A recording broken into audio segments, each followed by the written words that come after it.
Hello, America. I'm Mark Levin. This is Life, Liberty, and Levin, and I'm here with an old friend of mine, Lieutenant Colonel Alan West. How are you? Good to be with you, Mark. I'm fantastic. Thanks for having me. A lot of people know who you are. You retired U.S. Army Lieutenant Colonel, former member of the House of Representatives. You were born in Atlanta, Georgia, the same neighborhood as Martin Luther King. Exact same neighborhood, the old Fourth Ward neighborhood. And you hold a BA from the University of Tennessee, 2 master's degrees, Kansas State University, and also the U.S. Army Command and General Staff Officers College. Now, your father was in the military? Yes, my father was a corporal during World War II. Your older brother? My older brother was a lance corporal in the Marine Corps in Vietnam. And your nephew? My nephew just got back from his 3rd deployment in the Middle East, and he is currently stationed at Fort Sill, Oklahoma, where 35 years ago I showed up as a brand new 2nd lieutenant. And you served in Iraq? Served in Desert Shield, Desert Storm, and then in Iraq, and I went to Afghanistan for 2.5 years as a civilian military advisor. And some time in Kuwait? Yes. Kuwait, Iraq, Afghanistan. Yeah. Your family is a military family. How did that happen? Why? Well, you know, I think that when my dad sat down and talked to me early on, I was 15, and he challenged me to be the first officer in our family.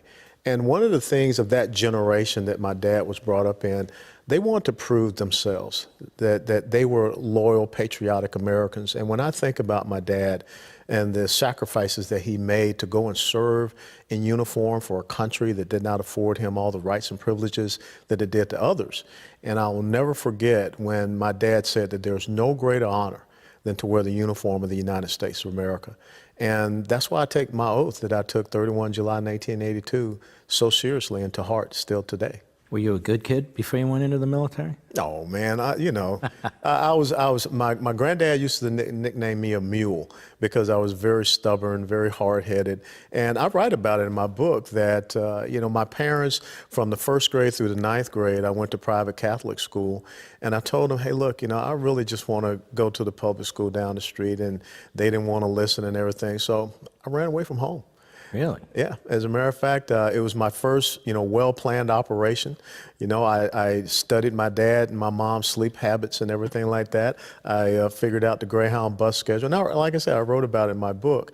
And I knew that my mom's sister, Aunt Sally, she lived up here in the D.C. area. And I snuck over to the Greyhound bus station in Atlanta and caught a ride up here to Washington, D.C. But I left them a note. They knew everything that was going on. And they allowed me to transfer to a public high school, which, really set me on the course to be where I am today. I joined ROTC. I ended up becoming the cadet battalion commander, which launched me to go into ROTC at the University of Tennessee. But there were those 4 instructors at Grady High School. It was Lieutenant Colonel Pagonis, Major Heredia, Master Sergeant Buchanan, and Sergeant First Class McMichael. All 4 of those gentlemen were either Korea or Vietnam veterans. A couple of them were both. And they saw something in me that I did not even know that was in me as well. But it was so important because that structure, that discipline that I had in my home, they made sure that I continued down that path when I was in high school. A lot of young men who have difficulty as kids and so forth, when they get into the military, it changes them. Oh, absolutely it does. It's really an important experience. My father was one of them too. You met my father. Yes. World War II veteran. And to make the long story short, eventually you decided to get into politics. When did you decide to get into the politics, and what drove you to do that? Most of the folks in the military, we really don't care for politicians. As a matter of fact, if you're an officer and you got the assignment to be an escort for a member of Congress or whatever, it's probably because you had pissed off your commanding officer. That was not something that we saw as a, grand thing to do. But it was so interesting. I came back after the 2006 midterm elections that the Republicans had lost, and a local woman by the name of Donna Brosmer said she wanted to sit down and talk to me, and she spoke to me about running for office. And, my mindset was on, hey, look, I'm just here for a couple of weeks. I got to go back to Afghanistan. I'm down in Kandahar. I'm working with the Afghan army, Taliban all around us.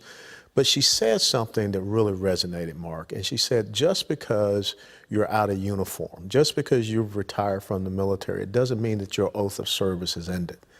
And that struck me very hard because the oath that we take, the oath that my father took, the oath that my older brother took, the oath that my nephew took, was to support and defend the Constitution of the United States of America against all enemies, foreign and domestic, and to bear true faith and allegiance to the same. And if you truly believe in that, she was right. And so I embarked on this thing called being a United States congressman, not wanting to seek fame or fortune or a career in politics, but to continue my service to this country. When did you realize you were a conservative? Were you always a conservative? Well, this is the thing. And my parents were registered Democrats. I grew up in John Lewis's congressional district, which was very interesting when I presented that to him when I was sworn in with the Congressional Black Caucus. But my parents raised me with conservative principles and values. They believed in faith, they believed in family, they believed in individual responsibility, good quality education, and service to the country. And I think if we start to have conversations in America, not about Republican or Democrat, and I really think the two-party system is falling apart, but if we start to talk to people on their principles and values about what makes this country so great, what enables a kid from the inner city of Atlanta, Georgia, to be sitting here with such an incredible scholar like yourself on Fox News on a Sunday night. That's the American dream, and that's what we fight for, and that's what our founding fathers fought for. It is about an equality of opportunity instead of an equality of outcomes. And that's what makes us conservatives. We believe that this is a great land of opportunity, and we just believe, as Jefferson wrote, about life, liberty, and the pursuit of happiness, not someone else trying to guarantee your happiness. So, why do you think so few politicians talk about these values, beliefs, principles that attracted you, attracted me, and attract so many people, and may cause a light bulb to go off and say, hey, wait a minute, I agree with that guy rather than that guy? Because you just said the operative word, you said politician. And politicians are going to say what they think people want to hear. We need to have more statesmen, because a statesman is a person that's going to tell you what you need to hear.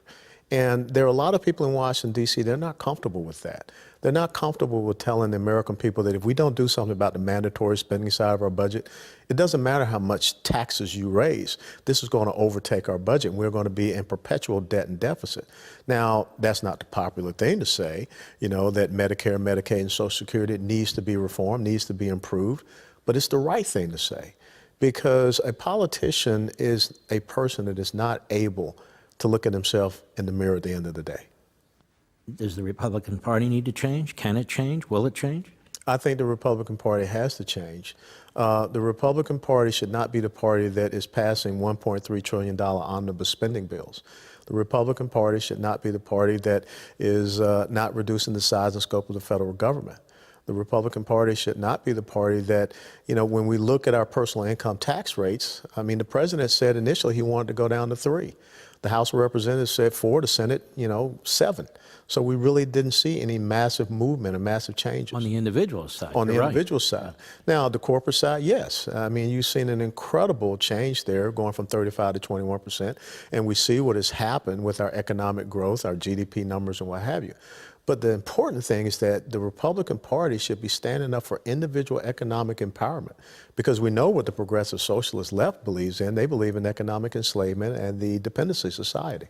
Is the problem the Republican leadership, or the problem that the Republican Party, they've had, by my calculation, really 2 solid conservatives in the last century, Coolidge and Reagan? Yes. And we'll see what history writes about Trump. I think he's doing a pretty darn good job. Absolutely.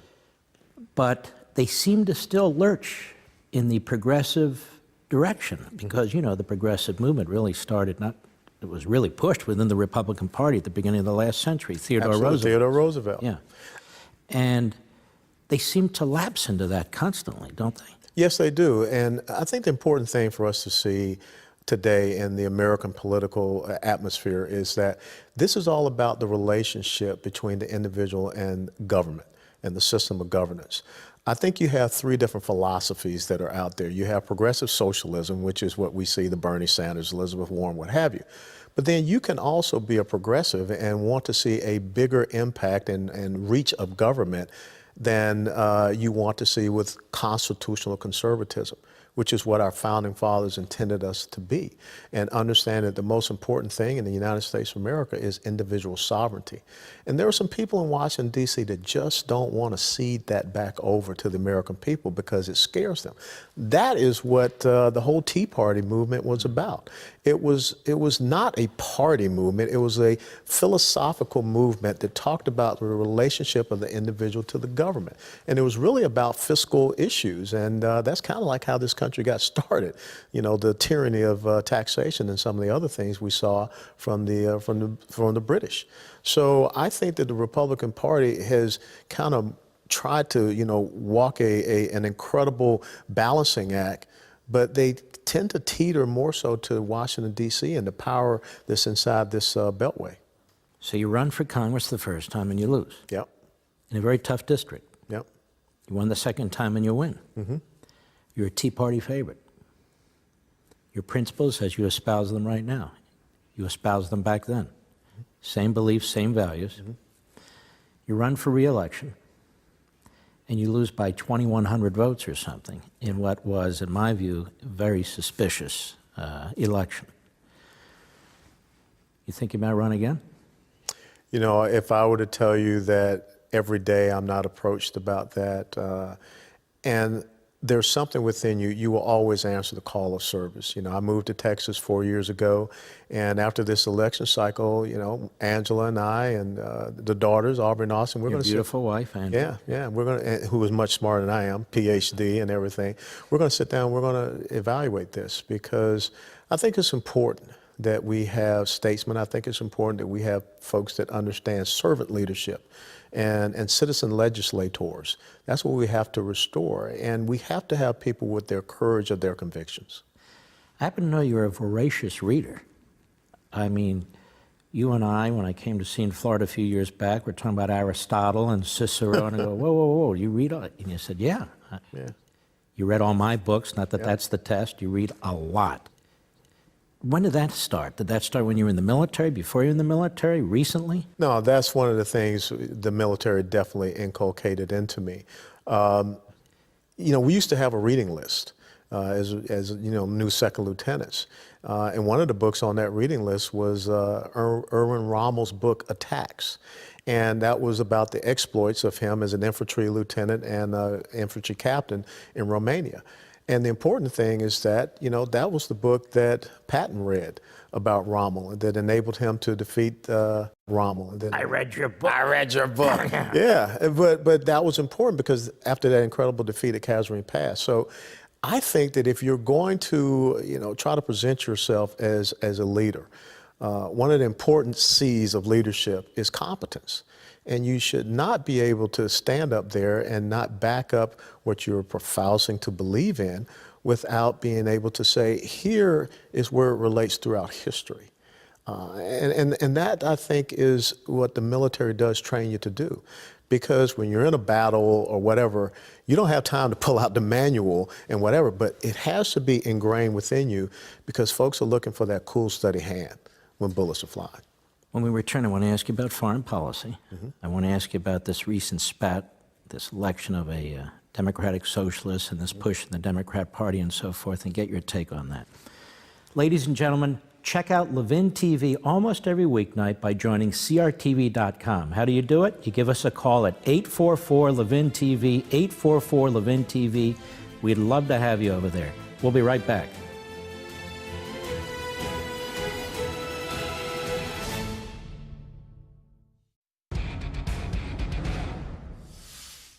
Colonel West. Yes, sir. President Trump. Yes, sir. Doing a good job? I think he's doing a fantastic job. And I know him personally because 3 of his properties were there in the congressional district that I was honored to represent. You know, I've done events with him at Mar-a-Lago, visited with him up in Trump Tower. I think an important thing is to kind of bifurcate President Trump, and there are things about, you know, his personality that, you know, maybe I wouldn't do, especially on the Twitter or what have you. I don't think you can really do policy in 240 characters. But when you look at his policies, when you look at what has happened with our economy, with people getting back to work, these all-time incredible unemployment numbers, workforce participation rate, GDP growth, You can't debate those things. Those are facts. If you want to compare it to what President Obama did, I mean, he's blowing it out of the water. When you look at what has happened with our foreign policy, I mean, we are now regarded, we are now respected. We're not having off-mic flexibility moments. We don't have strategic patience. We're not leading from behind. We're not drawing false red lines. And when you look at our national security and the rebuilding of our military capability capacity, when was the last time you heard a headline about ISIS? When was the last time you had a domestic terrorist attack here in the United States of America? I mean, knock on wood. But remember, December of 2009, you know, we had Fort Hood. And that was Fort Hood that Barack Obama said was workplace violence. I don't think we have a president that has an issue about saying who the enemy really is. We're not going to be sending Iran pallets of cash, and that really has the mullahs over there upset. And I really think that he is putting the right type of pressure on Russia and China. So, you know, there is nothing. So you're very pleased. I'm Okay, ecstatic. let me ask you this. The Democrats, who not only put up with 8 years of Obama, but defended him every step of the way. The Iran deal, which was an outrageous deal. He basically turned the other cheek when it came to Russia, Crimea, so forth, and the invasion of Ukraine. He did nothing about the Chinese ripping us off on our technology. Nothing. He tells Trump on the way out, watch North Korea, they're a problem. I look all around the world, and this president has inherited all these issues. Yes. Did you think that we'd have a president finally who would say, you know what, Jerusalem is the capital of Israel, and we're moving our embassy there? All of them campaigned on it. He did it. Yes. And same with the Iran deal. He tried it. He said, no, we're going to have to kill that. He has shown to me, you tell me, you brought up statesmanship. Statesmanship isn't just speeches, as you said. Yeah. It's action. It's actions. What do you say? There's no doubt about it. I mean, Barack Obama was this, you know, perfect image, great speech giver on a teleprompter. But there was no there. It was just a facade. It was like a Hollywood set. You know, you just have the face and there's nothing behind it. But we have substance right now. And you have a president that is he's really putting people on notice. You look at what is happening with the Ukraine. Barack Obama sent them MREs and socks. Donald Trump is sending them weapons. The people in the Baltic states, Latvia, Estonia, and Lithuania, they were concerned about being overrun by Vladimir Putin and Russia. Now we have joint and combined military operations going on there. When was the last time you heard about a Russian overflight of a naval vessel? When was the last time you heard about the Iranians putting, you know, our sailors on their knees at gunpoint? It's not going to happen anymore. Now, what is really going on in the United States of America and what is driving the progressive socialist left into this apoplectic meltdown is because they are being exposed. They are being exposed for who they are, their weakness, their dislike of the United States of America. Oh, come on. I mean, Mark, every day you turn on, the media is just, you know, their hair is on fire. But their hair is on fire and their folks, I could care less about Stormy Daniels. You know, the most important thing is people that are out there able to work, take care of their families, send their kids to college, take a summer vacation. That was not possible during the years of Barack Obama. You know, maybe not even 2% GDP growth, that was supposed to be the new normal. The president has already blown through that in 18 months. Why do the media hate him so much? They hate him because he won.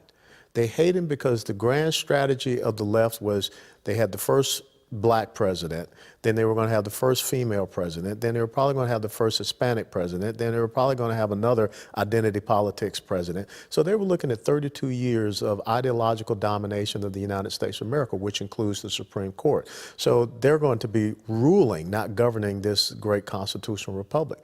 Donald Trump came in from outside, and it's not just the liberal progressive media. I mean, you have people like George Will, Max Boot, Bill Kristol, all of these folks that were so comfortable with inside the Beltway in their own little rice bowl, it got upset by a person that came in from the outside. He did not act as they scripted things to be, and now he's producing results, and they're not relevant anymore. So Donald Trump has completely exposed the left to the point that now there's no doubt that they're socialists. They're telling us that they're socialists. And what do you make of that? What do you make of the fact that Bernie Sanders, 76 years old, he's an old-time, we used to call, well, red, socialist, from Vermont, really quite an eccentric figure, gets 45% of the Democrat Party vote in the primary. You have a 28-year-old who has difficulty really explaining her policies, but they've got the usual talking points. She's pushed out there by the media as the new movement within the Democrat Party. You now have people who want to run for the Democrat nomination trying to out-left-wing each other. Absolutely. Is that a prescription for disaster for the country or disaster for the Democrat Party? It's a prescription for a disaster for the Democrat Party, and that's why you see that hashtag walk away that is out there, because America is not about wealth redistribution. America is not about nationalizing economic production. America is not about expanding the welfare state, which is what Obama did, with more people being in poverty, more people being on food stamps. America is not about social egalitarianism. And really what you see the Democrat Party standing up for is what I call the culture of the participation trophy. You know, everybody's going to get something for doing nothing. But someone has to pay into this for them to be able to have the free health care and have the free college education. Remember the 2008 meltdown that we saw happen? You trace that back 30 years prior to 1978 with Jimmy Carter and the Community Reinvestment Act, when he had this misconceived notion of benevolence, which is from Frederick Bastiat, the law, that everyone has a right to own a home. Now, how did that work out? And you look at those 30 years, all the different things that happened along the way, the mortgage-backed securities, how they were being sold around, the rise of Fannie and Freddie, the repeal of the Glass-Steagall. Crash the banks. Crash the banks. That's what happens when you have these idiots. And I have to be very honest, they're idiots, because history shows this never works. But they stand up and they say that incredible four-letter word, free. And that's why it's so important that we get into our system of education and restore it to be a system of education and not a system of indoctrination, because that's where the left is churning out the next generation of Ocasio-Cortezes out there who has an economics degree from Boston University. Someone needs to get their money back. We'll be right back.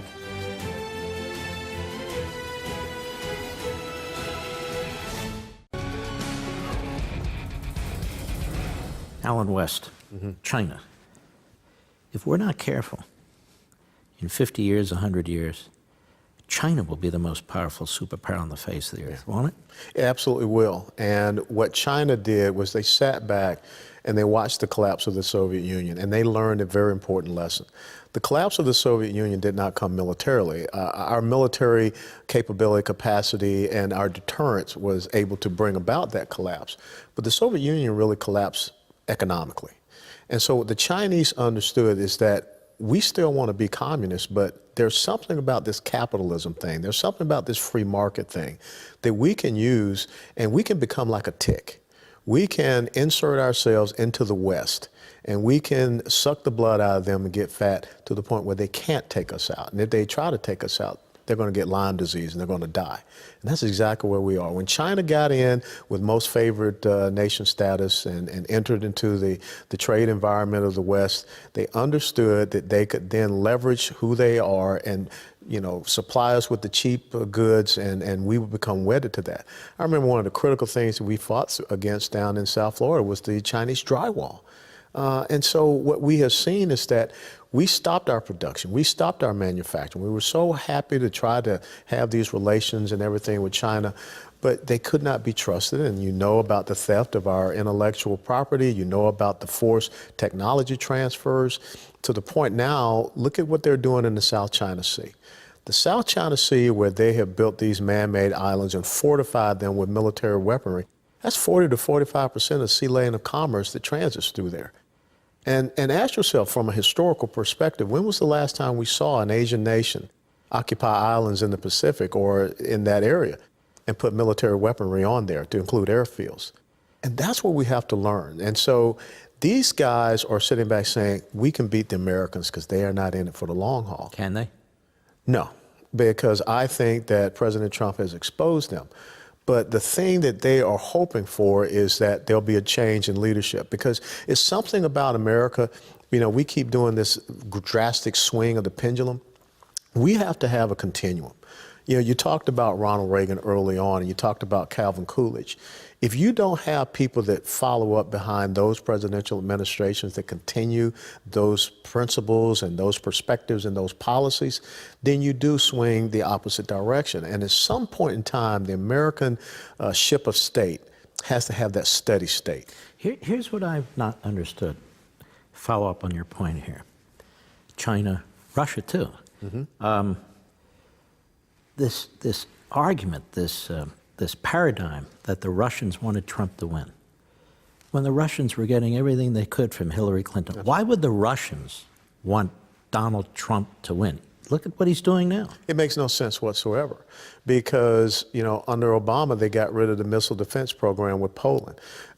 With Obama, Kerry believed the Russians with the chemical weapons being removed from Syria. Absolutely not. They did not want to have someone that would be tougher on them. Now, they really didn't know about President Trump because he's never been in politics or But they what knew have you. about Hillary. They knew about Hillary. And so without a doubt, you want to continue on with the reset button, that cute little plastic toy. But when you look at what President Trump has done, all of these people that were on the yellow brick road heading out to Oz, you know, North Korea, Iran, Russia, China, the Islamic jihadists. Now all of a sudden, they're like, who is this guy? Where did he come from? Much the same as with Ronald Reagan when he came in, and he had a theory of peace through strength, because weakness is very enticing to despots and dictators.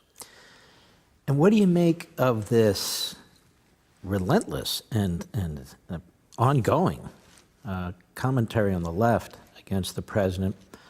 His meeting with Putin, he shouldn't have met with Putin. The press conference was a disaster, and they must have something on him. Well, they have to come up with the conspiracy theories and distractions because, you know, in truth, if you saw Secretary Pompeo's testimony this past week before the Senate, right? It was absolutely incredible. I mean, he embarrassed some of those senators, which really shows they don't have the competence, they don't know the gravity of some of these situations that are going on. But with far and above, our position is a position of strength. And I think that what you're going to start seeing now with the Trump administration maybe is a shift from the old Europe, Western Europe, and more so focused toward Eastern Europe. I call that the new Europe, you know, the Poland, the Ukraine, the Baltic states, some of these other former Soviet satellite states that understand that we want better relations with the United States. We want better trade relations. We'll take the oil and natural gas. Don't mind what Angela Merkel in Germany is doing. So I think that's the next big foreign policy shift, and that will help to undermine Russia's economy even more.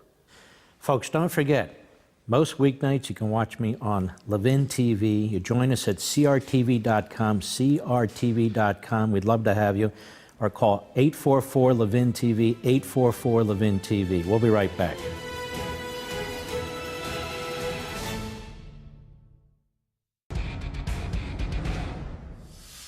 You know, you've fought for this country, you've served this country, and then you look at what took place in the last election with the last administration interfering in this election.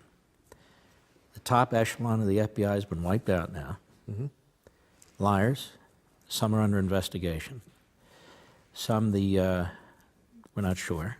People are still investigating. You look at some of the highest levels of the intelligence agencies. John Brennan, who's out there making statements I've never seen a former CIA director make. Clapper, as a matter of fact, they're paid contributors to very liberal, news outlets. Yeah. You look at this, you're a man of history, you're a man of the military, you served in Congress. You ever seen anything like this? No, and it's appalling. The only place you will find it is, some banana republic or some other third world type of country. You would have never thought that our democracy and our democratic fundamentals would be threatened like this here in the United States of America. And let me put something else to rest. I had a TS-SCI clearance when I was in the United States military. That's the top. It's the highest? It's the highest. It's the sensitive compartmented information. When I retired, my clearance was gone. So I don't understand how people that no longer have a need to know are supposedly still hanging on to clearances. Just because you're a commentator with some other news, outlet, that doesn't guarantee you to have a clearance. A clearance for the United States of America is a privilege. It's not a right. And I think that is the number one thing that is happening in our government, that too many people believe that they have a right to do things when serving this country is a privilege and it should be an honor. When I think about so many of the things that happened during the Obama administration, you know, I've been in combat. I've been in a firefight, and the longest firefight I was in was maybe about 3 to 5 minutes, but it seemed forever. Imagine those individuals that were abandoned by the Obama administration for 13 hours. Benghazi. In Benghazi. And think about the fact that you had the National Security Advisor stand on the stage. Well, no, she wasn't the National Security Advisor at the time. She was the ambassador to the UN. Susan Rice, stand on a stage, on a platform, and lie about it 5 times. See, this is what is happening in the United States of America. People are losing confidence in the federal government. When you are just a ma and pa constitutional conservative grassroots organization and the power of a federal government agency is unleashed on you, see, we have a cancer that is growing in Washington, D.C. And I don't think that the people that are there in the House and the Senate, I don't think they understand. I don't think the people in the federal government, they don't get it. They don't realize that when they hear people talk about disarming law-abiding legal gun owners in America, but yet they want to abolish ICE. They want to allow criminal, illegal immigrants, MS-13 gang members to run free in the sanctuaries that they set up. This is a cancer that has to be stomped out in the United States of Do you America. think we've gone too far in terms of the FISA court? The secrecy of the court, I understand, but there's really no balance in there. Do you think we've gone too far in the power in some of the intelligence agencies, and we need more checks and balances when it comes to senior levels of the FBI? Nobody's really talking about it. Yeah, you need to have that. As a matter of fact, when I was in Congress and the renewal of the Patriot Act for 5 years came up, I didn't vote for it because that is just too much power that you have in one person's hand. Now, President Bush may have had all the great intentions, but when it got into the hands of someone else, it was bad intentions. I don't want to see an East German type of Stasi situation where we have secret courts and secret judges, people that can go out and get warrantless surveillance against American citizens. That's not who we are as the American people. And I know that a lot of times folks say that we have to do this in order to fight terrorism, whatever. Just fight terrorism. Just understand who the enemy is, but don't start punishing Americans and don't create these levels of secrecy. There is an incredible chasm right now between Washington, D.C. and the American people. There's an incredible amount of distrust. And I just don't think the people that are over there, you know, working Monday through Thursday or Tuesday through Friday, that they get it.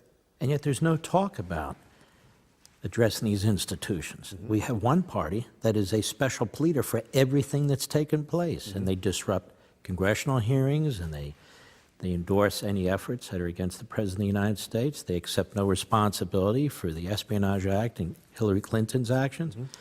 And to me, it was crystallized in James Comey. They wanted Comey out. They despised Comey. They accused him of costing them an election. And the minute Donald Trump fired him, they flipped. Of course. That he was firing this angelic man who served the country so beautifully and used it against him. Never let a good crisis go to waste. Rahm Emanuel's thing.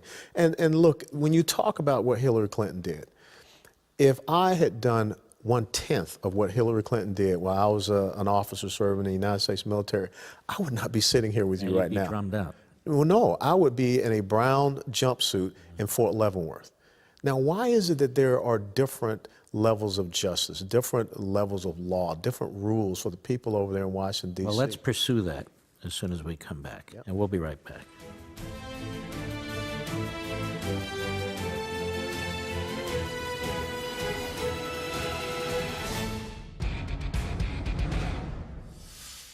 Unequal justice based on party, based on ideology? I think it is based upon who are the elites and who are the rest of the schmucks. Because I think that there's an academic elitism, there's political, media, cultural, entertainment, and that transcends the R&D thing. And I see a kind of a Soviet-style Politburo that is being formed in the United States of America, and that's repulsive to me. Because the greatness of America is that justice should be blind, and justice should be equally applied to everyone, no matter what your position may be. What is the Soviet Politburo type? The Soviet Politburo there's this imaginary cut line, And everyone above the cut line, there's a different, expectation. There's They're a different, protected? They're protected. Then everyone, like I said, everyone below, we used to call them Joe Schmuckatelli, in the Army, and that's everyone that's below.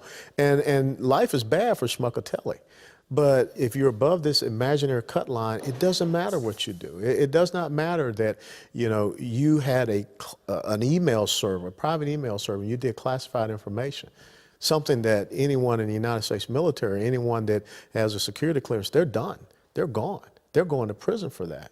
But yet somehow people can sit around and say, well, it wasn't that she was, criminally negligent. She was just a little careless. And then we come to find out that the same person that was in charge of one investigation is also in charge of another investigation, who is also the person with all these biased emails out there, and we're being told it's no big deal. Well, it is a big deal. And that is what is really upsetting me about what we see happening. But I think that the election of Donald Trump was really a really big middle finger to the elites in this country. And if they're not careful, there are going to be several more fingers that they're going to be given in the midterm elections and then also in the 2020 election. Do you think there's still enough Americans who think this way? Absolutely there are. Folks try to discount the quote-unquote flyover country, but those folks stood up. Think about what happened in Pennsylvania. For so long, Pennsylvania as statewide politics was based upon whatever happened in Pittsburgh, whatever happened in Philadelphia. Now, all of a sudden, everything that's in between, which is kind of like SEC football country, they stood up and said, no, we don't want to be dictated by the people in Philadelphia, Pittsburgh. This is who we... It was really incredible, wasn't it, to watch the media? Absolutely. When Florida came in, when Pennsylvania came in, Ohio comes in, North Carolina comes in. Wisconsin. Then you see Wisconsin, you go, holy mackerel. And they were so dejected. And I think they decided there and then, this cannot stand. This cannot stand, and this is how we're going to leverage, we're going to weaponize the federal government and the quote-unquote deep state, which does exist, these bureaucrat administrative state, against the will of the American people. Mm-hmm. And Reagan used to call it the Iron Triangle. Mm-hmm. The media, the bureaucracy, and whatever the other one was, I don't know, maybe the Democrat Party. When we come back, I want to ask you, what concerns you the most about the future of the country? Because I know you think about these things all the time, and you talk about them too. Have we reached a point where the Democrat Party and the government are almost one and the same? Maybe it's the media, the Democrat Party, and the government. And how do we deal with that? When we return.